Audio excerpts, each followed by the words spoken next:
Sali Berisha risolli në vëmendje akuzat publike të eurodeputetit ček Tomas Zdechovski, i cili pretendon se Edi Rama po përdor familjarët e tij për të transportuar para jashtë shtetit.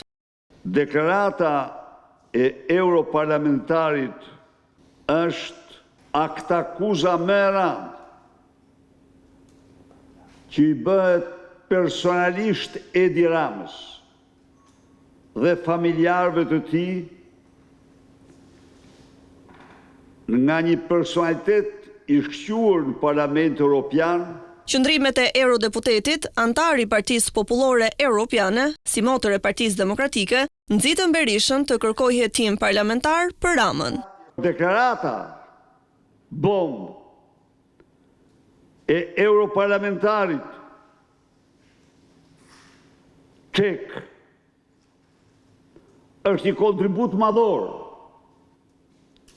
mbasi Partia Demokratike do rikthej përsëri kërkesën për krijimin e Komisionit Hetimor Parlamentar. Berisha sulmoi SPAK si seksion të Partisë Socialiste, ndërsa i bëri thirrje institucioneve europiane të nisin hetimet. I bëj thirrje prokurorit publik të Bashkimit Evropian, i bëj thirrje Interpolit dhe Europolit, Eurojust, të angazhohen hetimet më serioze. Berisha akuzoi Ramën se po tenton të miratojë një hartë territoriale të një anshme, duke paralajmëruar protesta në të gjithë bashkitë e vendit.